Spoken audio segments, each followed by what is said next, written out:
खबर दिल्ली से। उपराज्यपाल नजीब जंग और दिल्ली पुलिस के साथ बढ़ते टकराव के बीच केजरीवाल सरकार ने आज विधानसभा का विशेष सत्र बुलाया है। महिला सुरक्षा के मुद्दे पर दिल्ली सरकार ने आज एक दिन का ये विशेष सत्र बुलाया है। इस सत्र में महिला सुरक्षा के लिए न्यायिक जांच आयोग के गठन का प्रस्ताव रखा जाएगा। माना जा रहा है कि इस सत्र के जरिए केजरीवाल सरकार दिल्ली पुलिस और केंद्र सरकार पर निशाना भी साधेगी। वहीं राजधानी में महिलाओं के खिलाफ अपराध के आंकड़ों में इजाफा हुआ है, जिसने सरकार की चिंता बढ़ा दी है।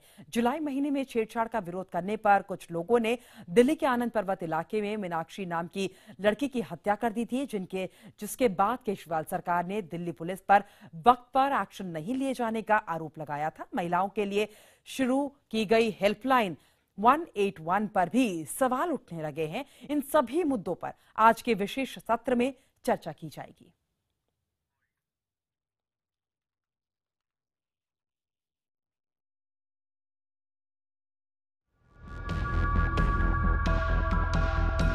मीनाक्षी हत्याकांड के बाद केजरीवाल सरकार एक बार फिर दिल्ली पुलिस पर हमलावर हो गई है।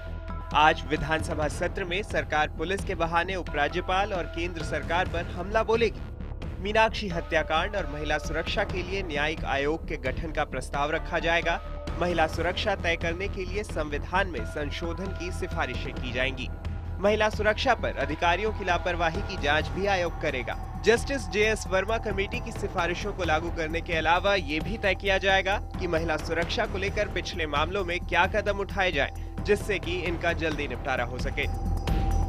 मुख्य रूप से इस सत्र के केंद्र में जो चर्चा होगी वो महिला सुरक्षा को लेकर होगी। इस शहर की आधी आबादी खतरे में है।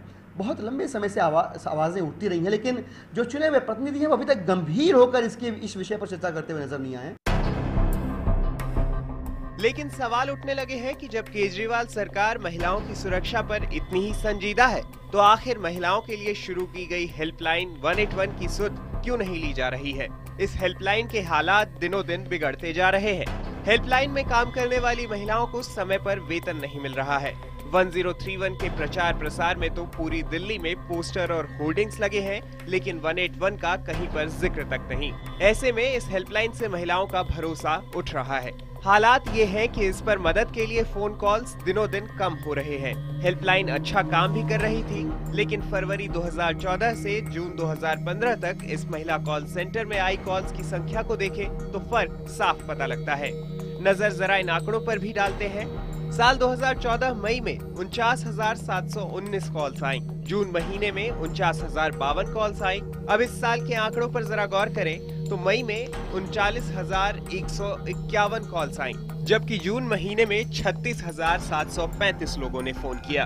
विपक्ष सरकार के इस दोहरे रवैये पर सवाल खड़ा कर रहा है। संवैधानिक व्यवस्थाओं का जो संकट इस सरकार ने उत्पन्न किया है, अगर हम ये बात कहते हैं कि यहाँ पर असंवैधानिक हो रहा है या संवैधानिक व्यवस्थाओं की उपेक्षा हो रही है, तो उस बात पर जवाब देना तो दूर, उस बात को कर्न उठाने का मौका तक सदन में ये सरकार देना नहीं चाहती है। मैं देश के प्रधानमंत्री जी से हाथ जोड़ के अपील करना चाहता हूँ। सर, आप तो जानते ही हैं कि दिल्ली पुलिस पे दिल्ली सरकार का किसी तरह का कोई कंट्रोल नहीं है।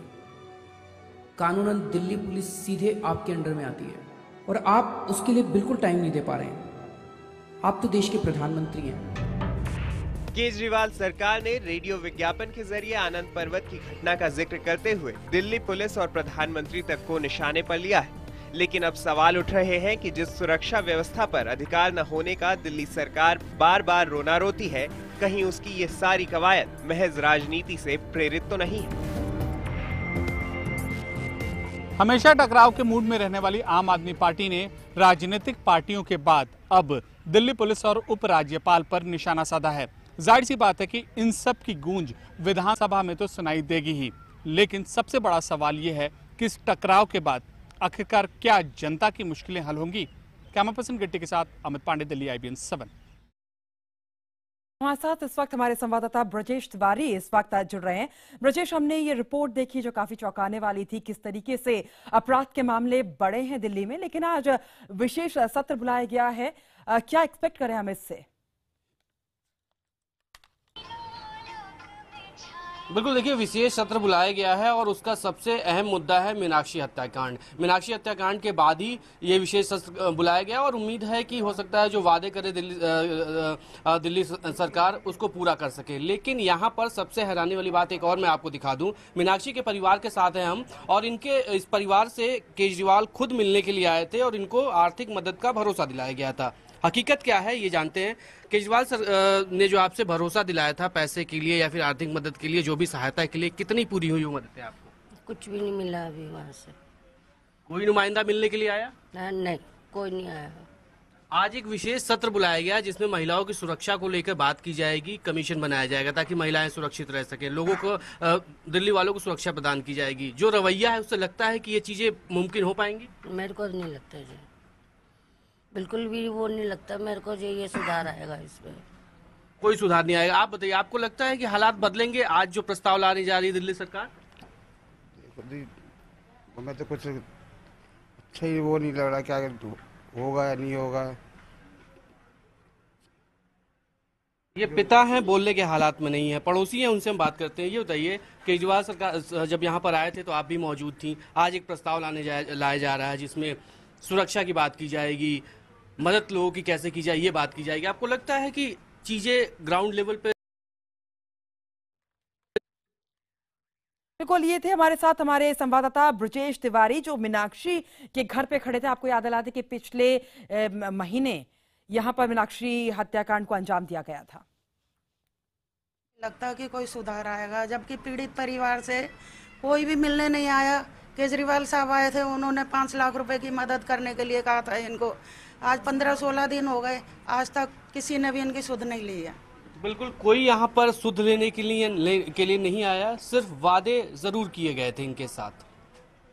बिल्कुल ब्रजेश, बहुत बहुत शुक्रिया हमारे साथ जुड़ने के लिए और तमाम इन लोगों से बात करने के लिए। क्या वादे किए गए थे और अभी तक इन वादों को पूरा नहीं किया गया है और आज एक विशेष सत्र महिला सुरक्षा पर बुलाया गया है। नजर रहेगी इस विशेष सत्र पे, देखते हैं क्या होता है, क्या निर्णय